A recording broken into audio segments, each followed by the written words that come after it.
Hi guys. आज आपका HPS mains preparation में स्वागत है। आज मैं पुष्पराज ठाकुर आपके लिए अलाइड मेंस प्रेपरेशंस के लिए धारा 118 से एक क्वेश्चन लाया हूं। धारा 118 से हम पहले भी एक क्वेश्चन कर चुके हैं कि धारा 118 क्या है और यह क्यों लागू की गई थी। और आज हम धारा 118 से क्वेश्चन करेंगे कि धारा 118 को ना हटाने हेतु क्या तर्क दिए जा सकते हैं। ठीक है, तो दोस्तों सब्सक्राइब जरूर करिए चैनल को और आगे आने वाली वीडियोस के लिए बने रहिए साथ में। ठीक है, तो दोस्तों आज हम क्वेश्चन करेंगे एचपीएस मेंस प्रिपरेशन में अलाइड मेंस के लिए कि धारा 118 को ना हटाने के विषय पर तर्क दीजिए। ठीक है, कि धारा 118 को क्यों नहीं हटाया जाना चाहिए, इस विषय पर आप अपने तर्क दीजिए। ठीक है, तो अगर ऐसे बात करें कि हिमाचल प्रदेश में धारा 118 का एक अपना अलग महत्व है। ठीक है, जिसके तहत हिमाचल प्रदेश की भूमि को बचाए जाने का प्रयास किया गया है। ठीक है, और इसको ना हटाने के पीछे निम्नलिखित तर्क दिए जाते हैं। तो सबसे पहले जो तर्क है वो है रोजगार में कमी, कि धारा 118 के हटाने से रोजगार में एकदम कमी कैसे आएगी। ठीक है, कि हिमाचल प्रदेश में लगभग 85% से अधिक आबादी को कृषि क्षेत्र से रोजगार प्राप्त होता है। ठीक है, और अगर धारा 118 को समाप्त किया जाएगा तो धीरे धीरे रोजगार में कमी आती जाएगी, क्योंकि कृषि योग्य भूमि में कमी आएगी। और कृषि योग्य भूमि में कमी आएगी तो जो किसान या जो भी कृषि क्षेत्र में संलग्न है रोजगार के लिए, उनका रोजगार उनसे छिन जाएगा। ठीक है, क्योंकि एकदम वो जो है किसी भी दूसरे उद्योग में स्थानांतरित नहीं हो सकते हैं, क्योंकि वो उतने जो है स्किल्ड नहीं होते हैं। तथा जो हिमाचल के किसान होंगे और जो कृषि क्षेत्र में जो संलगित होंगे, वो सारे व्यक्ति जो है वो बेरोजगार हो जाएंगे। ये था आपका पहला पॉइंट, रोजगार में कमी। और जो दूसरा बिंदु आप करेंगे वो होगा आपका संस्कृति व सांस्कृतिक विरासत की हानि।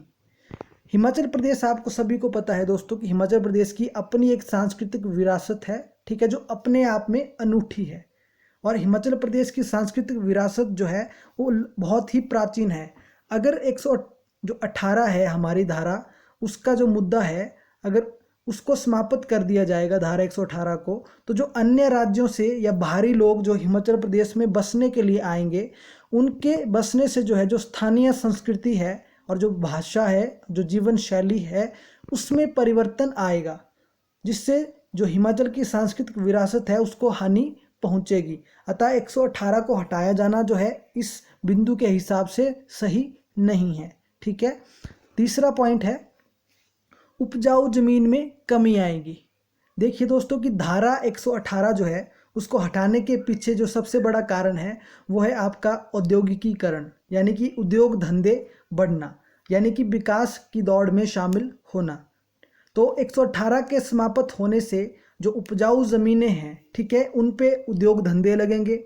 और उद्योग धंधे लगने से जो है हालत उनकी जो है, जैसे कि आप बद्दी भूरा वाला नालागढ़ वाला जो क्षेत्र है, बरोटी वाला जो क्षेत्र है, उन्ना में जैसे महतपुर है, संतोषगढ़ है, वहाँ के जो क्षेत्र हैं वहाँ पे उद्योग धंधे लगने की वजह से जो है वो वहाँ की ज़मीन काफ़ी दूषित हो चुकी है। दूषित होने की वजह से उसकी जो उपजाऊ क्षमता है, जो फर्टिलिटी है, वो भी कम हो गई है, और जिसके कारण वहाँ की ज़मीन दूषित हो चुकी है। अतः उससे क्या होगा कि उपजाऊ ज़मीनों का भी नुकसान होगा या उनमें कमी आएगी। एक ये बिंदु भी है।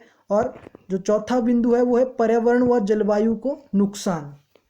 पर्यावरण और जलवायु को नुकसान कैसे पहुंचेगा, मैंने आपको पहले भी बताया कि धारा 118 का जो एकमात्र उद्देश्य है समाप्त करने का, ठीक है, इसकी समाप्ति का, वो है विकास की अंधी दौड़ में शामिल होना। ठीक है, कि हिमाचल प्रदेश को भी विकास की दौड़ में शामिल किया जाएगा, हिमाचल प्रदेश में भी उद्योग धंधे लगेंगे, जिसके परिणाम स्वरूप होगा क्या कि जो भूमि है हिमाचल प्रदेश की, जो पर्यावरण है, वो जलवायु है, वो सारा दूषित हो जाएगा, जिसके दुष्परिणाम हमें निकट भविष्य में देखने को मिलेंगे। क्योंकि हिमाचल प्रदेश की हालत भी फिर जो है बाकी दूसरे राज्यों की तरह हो जाएगी, जबकि अभी हिमाचल प्रदेश जो एक शांत राज्य और प्रदूषण रहित राज्य बना हुआ है। ठीक है, और पांचवा जो पॉइंट है हमारे पास वो है जनसंख्या दबाव। अगर धारा 118 की समाप्ति की जाती है तो जो बाहरी राज्य के कई लोग हैं वो भूमि का अधिकार मिलने से वे सदा के लिए यहीं पे बस जाएंगे, जिसके परिणाम स्वरूप हिमाचल में धीरे धीरे जनसंख्या का दबाव बढ़ेगा और जनसंख्या का दबाव बढ़ने के फलस्वरूप एक शांत तथा सुखी राज्य अपनी पहचान खो देगा। हिमाचल प्रदेश, जिसे कि हम हिमालय राज्य भी कह सकते हैं, जो कि हिमालय राज्य के नाम से जाना जाता है, वो हिमाचल जो है देव नदी यानी कि गंगा नदी की भांति दूषित हो जाएगा। ठीक है, 140 वर्ड्स में आपने जो है इस तरह के 5 पॉइंट्स देने हैं। निष्कर्ष में आप ये लिख सकते हैं कि अतः हम कह सकते हैं कि हिमाचल से धारा 118 को नहीं हटाना चाहिए, ताकि हम भावी पीढ़ी को भी इतना ही सुंदर हिमाचल उपहार में दें जितना कि हमने स्वयं देखा है। अतः यह प्रत्येक हिमाचली का दायित्व बन जाता है कि वो अपने हिमाचल को और शांत, सुखी व गतिशील बनाकर रखे, ताकि आने वाली पीढ़ियां हम पर गर्व करें।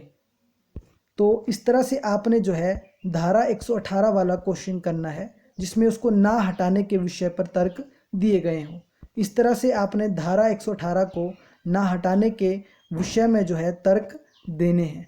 और आगे भी हम धारा 118 से एक और क्वेश्चन करेंगे कि धारा 118 को हटाना किन बिंदुओं के आधार पर आवश्यक है। ये क्वेश्चन हम अगली वीडियो में करेंगे।